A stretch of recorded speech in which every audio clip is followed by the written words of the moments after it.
Hi, it's Recovery Mom, and we're going to talk for a minute about the binge purge cycle that we get into. This human had a really long message. You can go read it.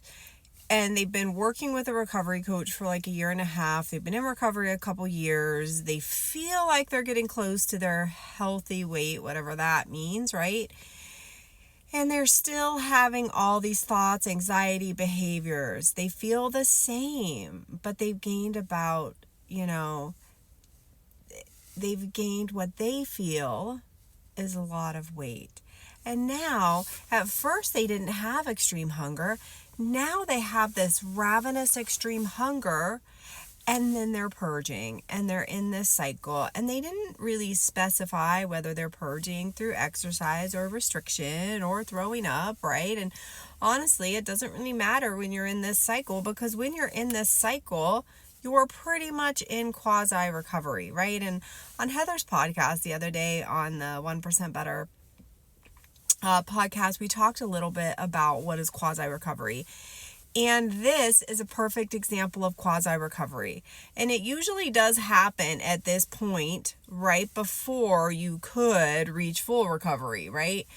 And for a lot of us, and I'm not going to say everybody, not everybody gets extreme hunger. Not everybody, has no hunger. There is no alls in recovery, because there's always outliers. There's always people's bodies who are going to react a little bit differently. But often, more often than not, and I hear this over and over again, humans go into recovery, they gain a bunch of the weight, they really think they're getting close to their set point weight, and they're wondering where their extreme hunger is, and they're not really feeling that extreme hunger, and everybody else seems to be getting it, and then all of a sudden, boom, the extreme hunger and mental hunger hits for them. And at that point, they're freaking out because they've already gained what they wanted to gain. So now you're in a bigger body and you're having all of this hunger. So you freak out and you start using behaviors, restriction, throwing up, exercising, whatever those behaviors, chewing and spitting, right? Whatever those laxative abuse, whatever those behaviors are for you, that's undoing the eating, because now you're terrified. You're terrified because you're having extreme hunger. You're terrified because the extreme hunger is hitting when you're in a bigger body, because when you're in a very, very sick body and you have extreme hunger, your brain can handle it just a little bit better, because you can kind of compartmentalize it. You can kind of be like, okay, well, it's okay to eat this whole pizza because I still have this weight to gain. But now you're telling yourself that you don't really have much weight to gain. And that's false. We don't know if you have weight to gain. Only your body knows. The camera's crooked. Only your body knows your set point, and only your body knows if you have weight to gain. And so this is kind of like decision time. I will say that the fact that you are experiencing this extreme hunger to the depths that you're experiencing it tells me that your hormones and neurotransmitters are really starting to change in the right direction. They're really starting to come online for you, because if you were a normal starving human, and by normal I mean a human in a starving body that did not have the anorexia, right, switch that's been turned on, and you were starving and malnourished, of course you're going to have extreme hunger and extreme mental hunger. That makes common sense, right? But when we have an eating disorder and our brain chemistry is off, we don't feel that extreme and mental hunger. But as that brain chemistry starts changing again, starts to try to normalize again, we start to have that hunger.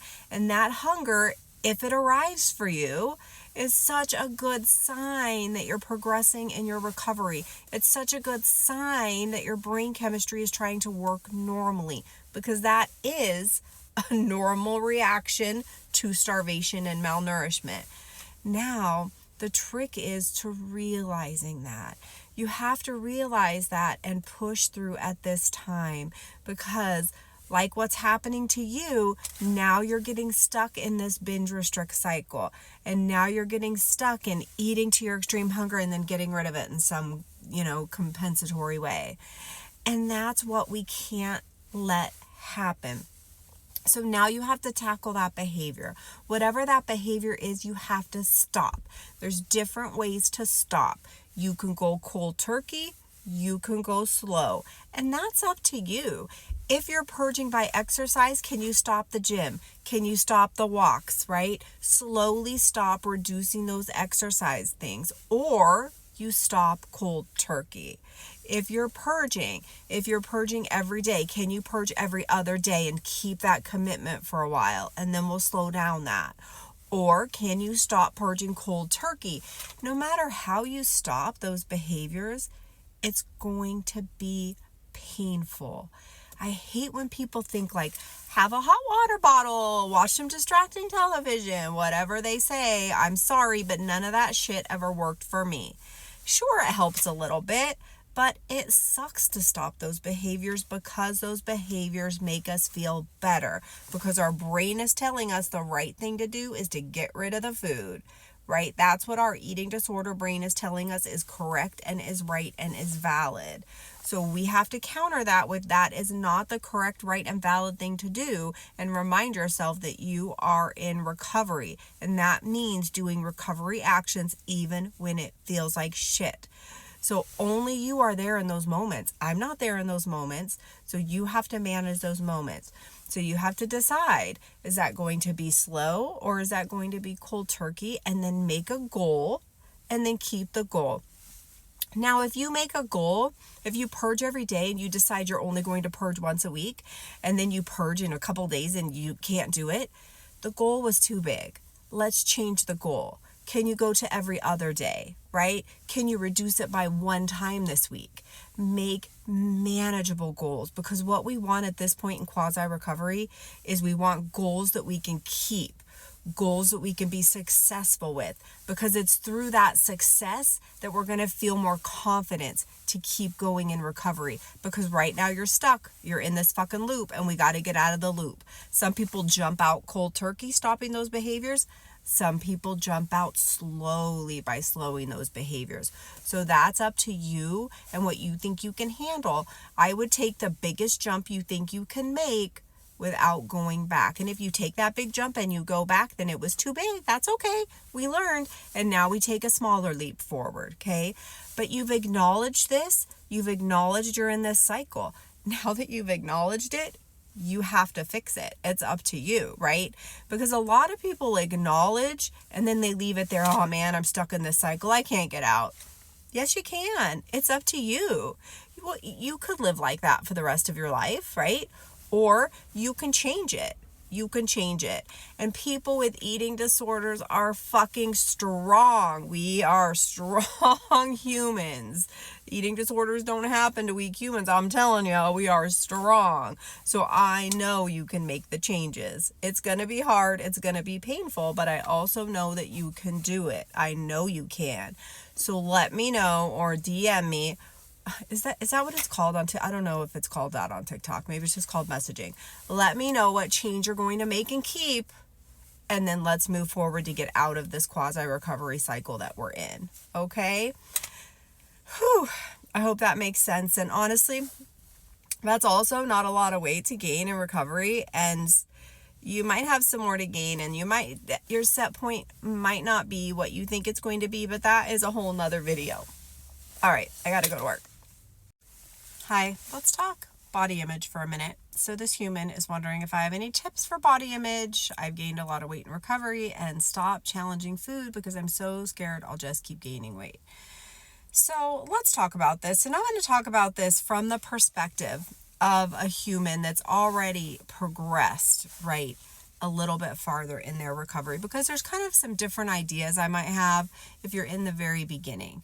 But if you've been gaining and you've been challenging those foods and you've been gaining some more and you've been accepting that weight gain, and then you kind of hit this spot where you're feeling done. And I remember personally going to my dietitian and telling her that I had a specific weight, XXX, that I swore I would never go over. It was the weight I thought was my set point. It was a weight I felt like I could live in without just wanting to, right? It was the weight that was like my end game. And if I had to weigh more than that, all bets were off. I was going back to my eating disorder. So I will tell you, the weight that I told her was my end point was like 30 something pounds ago. Okay. I had to gain 30 something more pounds than the highest I told myself I would allow my body to be. So all that to say, sorry, I needed a drink of my milky coffee with lots of sugar. All of that to say, only your body gets to decide its set point. And I know it sucks.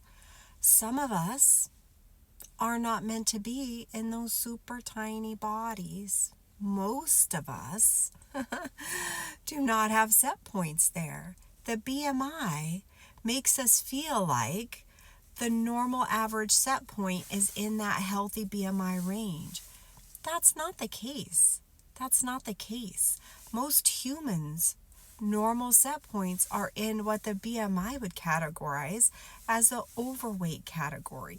So we need to come to terms with not expecting our body to stay shrank, smaller than it wants to be in what we would term the normal weight or healthy weight, right?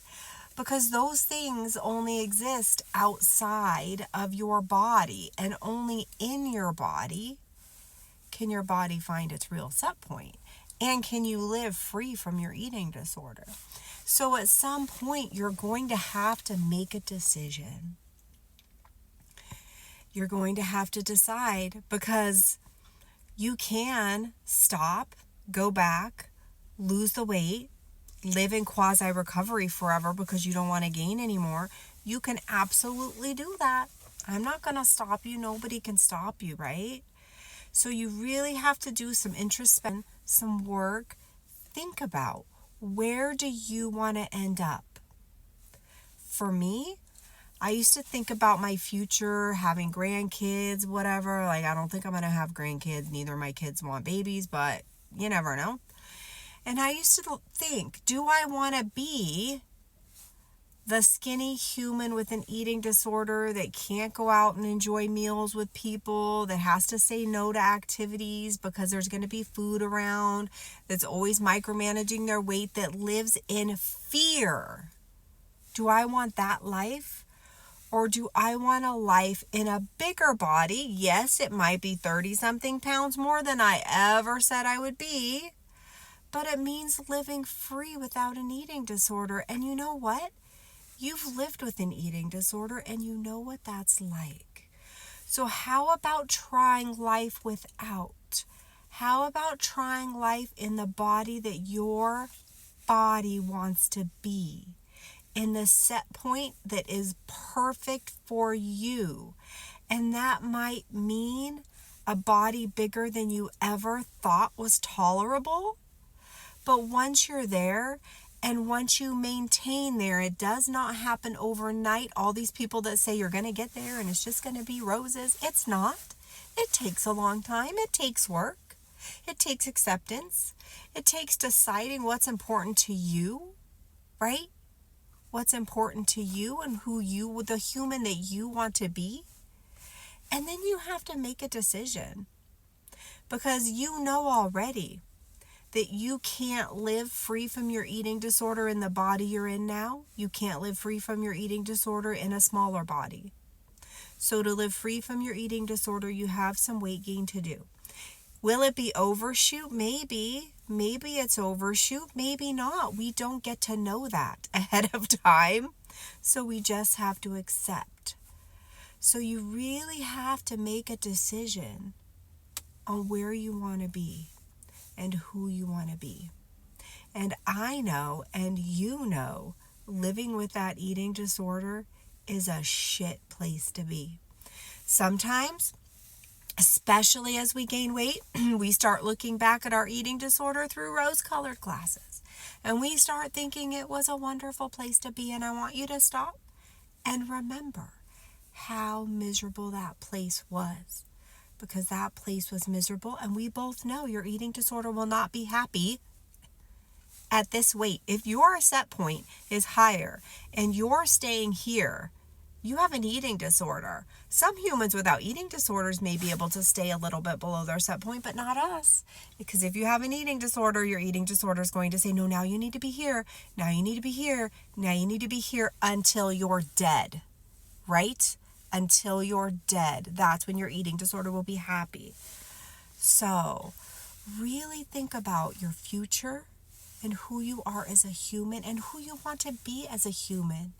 And then make the choice on if you want to choose eating disorder or set point.